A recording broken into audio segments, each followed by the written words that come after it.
യൂണിവേഴ്സിറ്റികളായിട്ടുള്ള Delhi university, Jawaharlal Nehru university തുടങ്ങിയ central യൂണിവേഴ്സിറ്റികളിൽ പഠിച്ച് ഒരു ബിരുദം നേടണമെന്ന് നിങ്ങൾ ആഗ്രഹിക്കുന്നുവെങ്കിൽ നിങ്ങൾ എഴുതേണ്ട എക്സാമിന്റെ പേരാണ് CUET, common university entrance test. ഇന്ത്യയിലെ +2 വിദ്യാർത്ഥികൾക്കിടയിൽ ട്രെൻഡിംഗ് ആയിക്കൊണ്ടിരിക്കുന്ന ഈ എക്സാമിനെ പറ്റി നിങ്ങൾക്ക് മുഴുവൻ അറിയില്ലെങ്കിൽ ഭാവിയിൽ റിഗ്രറ്റ് ചെയ്യാതിരിക്കാനും കൂടി ഈ വീഡിയോ മുഴുവൻ കാണുക. വളരെ ചെറിയ സമയത്തിനുള്ളിൽ ഈ എക്സാം എന്താണ്, ഇത് എപ്പോഴൊക്കെയാണ് നടക്കാറ്, ഇതിനുള്ള യോഗ്യത എന്താണ് തുടങ്ങി കംപ്ലീറ്റ് ഡീറ്റെയിൽസ് പറഞ്ഞു തരുന്നതായിരിക്കും. ഈ പരീക്ഷ എങ്ങനെയാണ്, എപ്പോഴാണ് നടക്കാറുള്ളത്?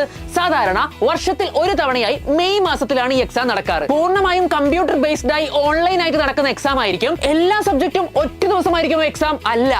ഡിഫറെന്റ് എക്സാംസ് ഡിഫറെന്റ് ഡേറ്റിൽ ഡിഫറെന്റ് ഷിഫ്റ്റ് ആയിട്ടായിരിക്കും നടക്കുന്നത്. ഒരാൾക്ക് മാക്സിമം 5 സബ്ജക്റ്റുകൾ വരെ എക്സാം എഴുതാൻ വേണ്ടി പറ്റും. നിങ്ങൾ ഏതൊക്കെ സബ്ജക്ട്സിനാണോ രജിസ്റ്റർ ചെയ്തത് ആ ദിവസം മാത്രം പോയി നിങ്ങൾ എക്സാം എഴുതിയാൽ മതി. അല്ല സാറേ, ഈ 5 സബ്ജക്ട് നമ്മൾ എങ്ങനെ തിരഞ്ഞെടുക്കും? ഏത് സബ്ജക്ട്സ് നമ്മൾ എഴുതണം, ഏത് സബ്ജക്ട് രജിസ്റ്റർ ചെയ്യണം, എങ്ങനെ തീരുമാനിക്കും?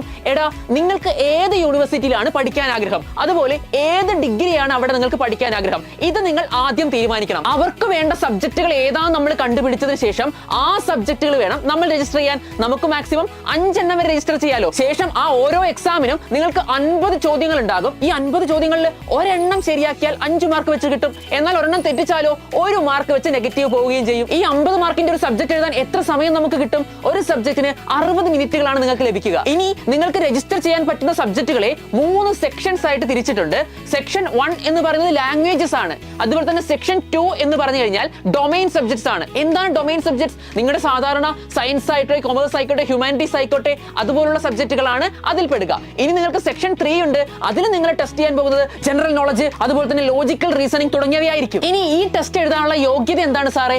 ഒന്നുമില്ല. +2 കഴിഞ്ഞവർക്കും ഇപ്പോൾ +2 പഠിച്ചുകൊണ്ടിരിക്കുന്നവർക്കും CUETക്ക് അപേക്ഷിക്കാം. ഏത് സിലബസ് അനുസരിച്ചാണ് സാറേ ഈ എക്സാമിന് പഠിക്കേണ്ടത്?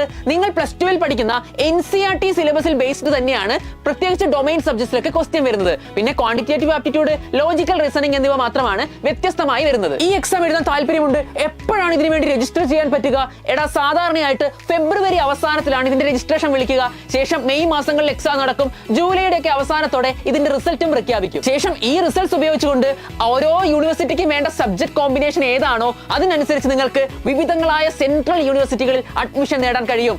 ചില സ്റ്റേറ്റ് യൂണിവേഴ്സിറ്റികളും ഈ ഒരു CUET മാർക്കൊക്കെ നോക്കുന്നുണ്ട് കേട്ടോ. അത്യാവശ്യം കോമ്പറ്റീഷൻ ഉള്ളത് കൊണ്ട് തന്നെ +2നൊപ്പം തന്നെ CUET പ്രിപ്പയർ ചെയ്യുക എന്നുള്ളതാണ് നമ്മൾ ചെയ്യേണ്ട കാര്യം. ആയതിനാൽ നിങ്ങളുടെ ബോർഡ് പരീക്ഷയെ പോലെ തന്നെ സീരിയസ് ആയി CUETന്റെ പഠനവും ആരംഭിക്കുമെന്ന് നിങ്ങൾ എല്ലാവരും ഉറപ്പുവരുത്തുക. അപ്പോൾ ഇപ്പൊ തന്നെ തുടങ്ങിക്കോളൂ. മറ്റൊരു വീഡിയോയിൽ കാണാം. അതുവരെ ബൈ.